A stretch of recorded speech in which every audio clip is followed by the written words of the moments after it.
local ranges to bring in some money wouldn't cut it. Damn it. My thought, Jonah said, is that you oversee the development of a facility where law enforcement agencies can send their officers for training. A privately owned police academy, if you will. Once it's done, you can go off and do whatever it is you're planning. Think of it as a temporary gig. You sure as hell have the skills for it. Who would know better than you what a facility like this would need? Reid looked out over the tall grass and shrubs. All that open land, a prime location for a facility like the one he'd been trained on. In actuality, it might be fun. If he didn't have to deal with bullshit paperwork and being stuck in the small town he'd left at 18.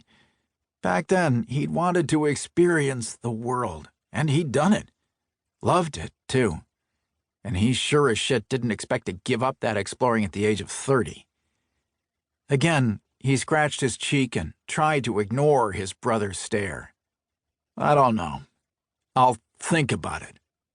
Jonah sighed. What if I pay you? Think of yourself as some hotshot consultant. Consultants get paid big bucks for shit like this.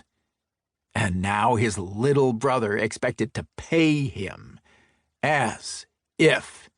He'd sooner cut out his own eye than take Jonah's money. The kid worked hard for that fortune and shouldn't be giving it away. My ass. I'm not taking your money. We're family. My only issue is that I don't want to be tied down. Tied down and obsessing over his current circumstances. Something he despised. For years, he'd thrived on military life. The ability to serve, to make a damn difference. Now he didn't know where the hell he fit. So he'd come home to regroup and figure out how to become whole again. Swapped out his BDUs for jeans and T-shirts and wound up in the middle of his calculating baby brother's plan to re-energize Steele Ridge. Who said you're tied down? Is this about the job in Georgia? Did they make you an offer? 2 days earlier, he'd flown to the land of peaches for a look-see at a private security operation interested in hiring former military guys for some overseas contract work.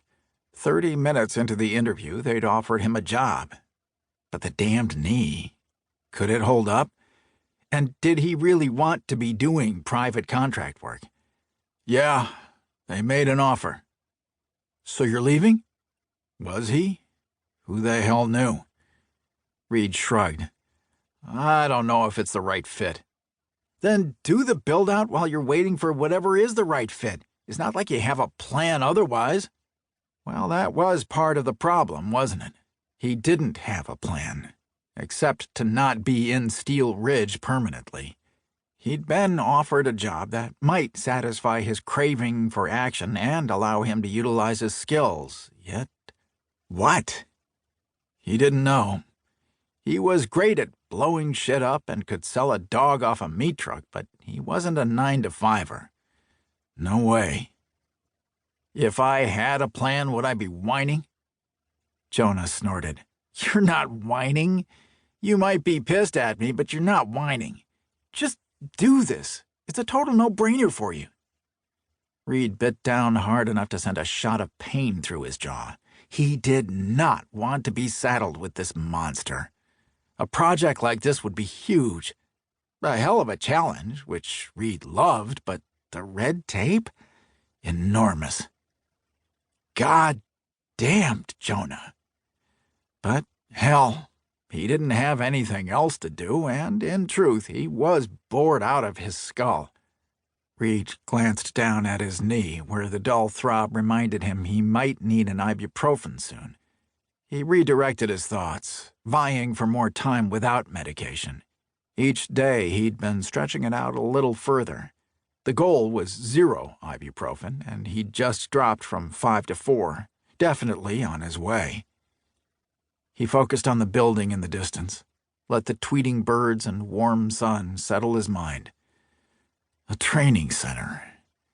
With his experience, he could probably do it.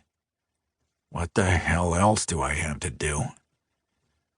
All right, he said. You'll do it? I'm not dealing with paperwork or red tape. I'll do the hands-on stuff while I'm deciding if I want this job in Georgia. He poked his finger.